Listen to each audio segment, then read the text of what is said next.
Hey, I'm going to get started by saying I'm not really into superstition.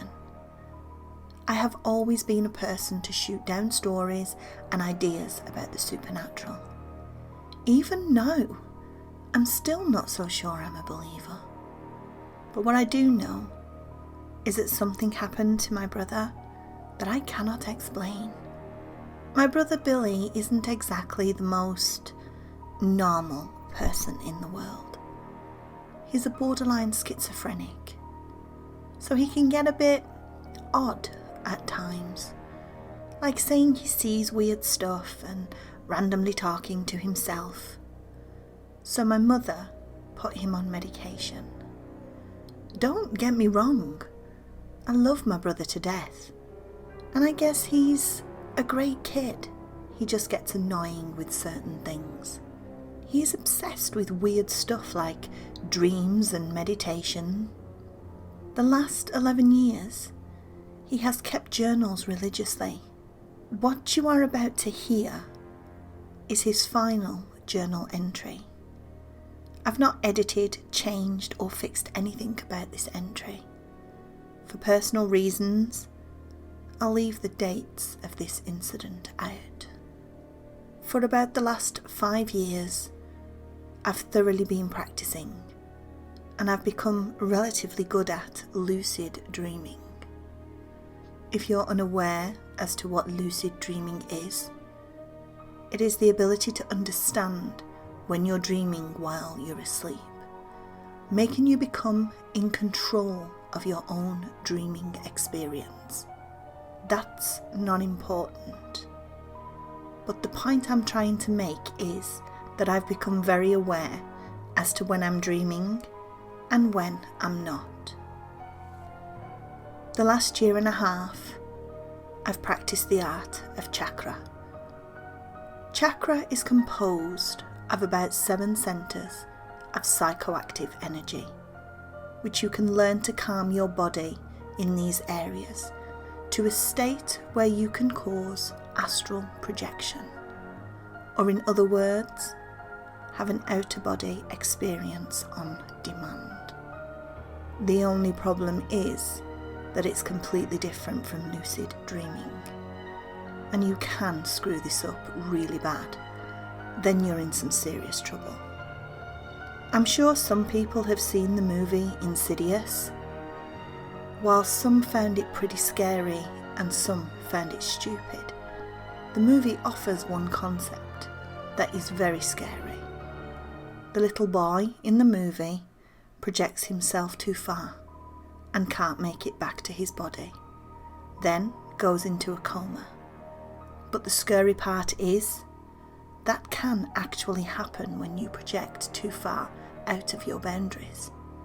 That part of the movie is eerily true. When you project, all of your senses are heightened significantly. You can hear things miles away, smell things miles away, emotions are much, much stronger. When I used to project, I would do it during the daytime while I was in a happy state of mind, usually in a well-lit room where I could focus and not feel too confined. The farthest I've made, it was about 4 feet from my body. While that sounds lame and all, it's actually very invigorating and exciting. It's almost as if you can feel your body being lifted out of itself, only to be a better feeling version of yourself. I became obsessed with it and kept practicing. Then one night I wandered a bit too far out of my boundaries, and I witnessed something that I will never forget. I tried doing it at night for a change, before I went to sleep, while I was incredibly depressed about an issue I'd rather not get into. But I decided to do it anyway. I started off in my computer chair in my room around midnight. Sometimes it can take a very long time before you can project properly. I put myself into complete relaxation.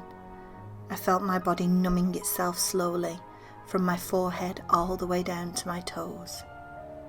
After about 45 minutes, I started to feel myself lift. I became lighter, my problems went away. I felt like I was completely high off of life. I was in a completely different state of mind. I floated in front of my body to where I could see myself, sitting in my computer chair, with my school books scattered all over my desk after my pitiful attempt to complete my statistics homework. Then I started to move towards my back wall, reaching out roughly 4 feet from my body. So I decided to go farther and outside the wall of my room to the pouring rain outside. I've never travelled outside, but I know the farther you move away from your body, the less control you feel you have. It's almost as if your power to move yourself becomes more and more depleted. Depending on the person who is projecting and how experienced they are, time can either move much slower or much faster. In my case, since I'm not exactly qualified as experienced, time moves significantly faster for me. If you can picture a stopwatch, the speed at which seconds move is about the time it takes minutes to change for me. I looked, peacefully sleeping, our Great Dane laying right next to my chair. By this point in the night, all the lights in my house were out, and everyone was asleep. Then something incredibly horrifying happened. I saw a tall man enter my room very slowly.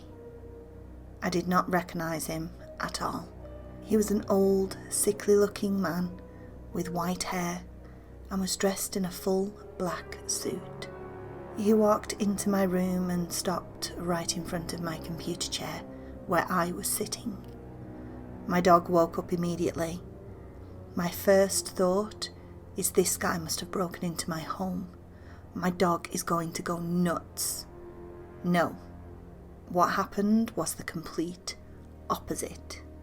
That informed me that if something wasn't seriously wrong already, now it was. My dog immediately stood up, stuck his tail between his legs, and pissed all over my floor.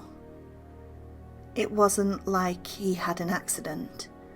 We have a doggy door, and he's more than trained to use it. His legs were shivering uncontrollably as he walked out of my room. He knew something was wrong with this man. I completely thought I was going to shut down as I stared at him while I hovered outside of my window. I thought to myself, can this guy see me? How did he get into my home? How did my mother and father not see him come in? He didn't look like he was in any shape to make a forcible entry, but he had a very creepy demeanour to him that made me horrified. As I watched him, he didn't move, not a single muscle. He stood in front of my chair staring at me with his eyes locked on my body as if he were watching television. As I looked at my clock, I could see the time flying by. He stood still. Hours went by. He stood still. I couldn't move. I couldn't get back to my body. I felt immobile, paralysed, forced to watch this unknown being relentlessly stare at my body. As the time hit 5 a.m, my brother walked into my room. The man didn't move. My brother walked right by the man to my dresser where I hid my Playboys. He was no more than 1 foot away from my brother, still staring at me. Then my brother looked at me sleeping, walked over to my body and slapped my face to wake me up. He probably just thought I fell asleep in my chair. I couldn't feel anything from where I was projecting. I felt nothing connected with my body. My brother slapped me again, this time harder. At this point, he was directly next to the tall man. Then my brother walked out of my room. He didn't see me. He didn't even make an indication that something could possibly be wrong. Whoever or whatever that thing was, my brother couldn't see him, but my dog could. What the hell is going on? I am absolutely petrified by this point. I'm on the verge of crying. I'm helpless. I just wanted to scream, but I can't. I just want to get back to my body and snap out of this, but I can't. Then I notice the minutes stop moving fast. They stop at 6:12 a.m. Then I could feel the rain stop. What's going on? I still can't make my way into my room, so I can't be snapped out of it. Then all sound stops completely. I can't hear anything or sense anything, as if you were to put a television on mute. The man turned very slowly and looked directly at me through the window, as if he knew I was there the whole time. He was hideous now that I could get a better look at him. His hair was dishevelled, his eyes looked sucked back into their sockets, and his face was full of old wrinkles and scars. His eyes locked with mine, and he smiled.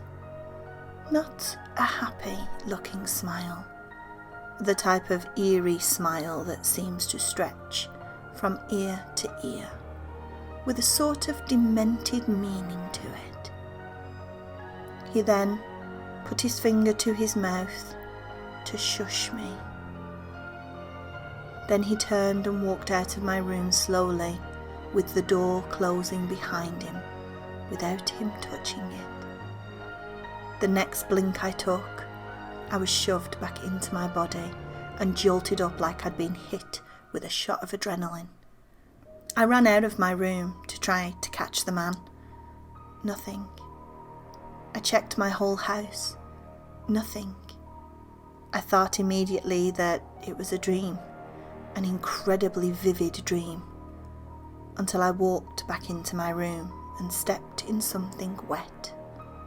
I smelled it. It was urine. I froze with shock. I didn't know what to think. I went to see if my magazines were missing from what I remembered. I checked my dresser. It was gone. That's when I noticed next to my homework a piece of paper I didn't recognise. I picked it up. The wording was a bit scratchy. It read, "You'll be with me soon enough. The sights of hell bring its viewers back in." I can't tell anyone about this. I think I'm finally losing it. That's where the journal entry ends. It's the last one in his book, and I'm not sure what to make of all of this. I know nothing about lucid dreaming or astral projection. I'm writing this for help. My brother Bill passed away 4 days after this final journal entry. He died in his sleep. He was 18 years old and never had a cigarette or drank a beer in his life. He never had health complications. Perhaps I'll see him again in my dream.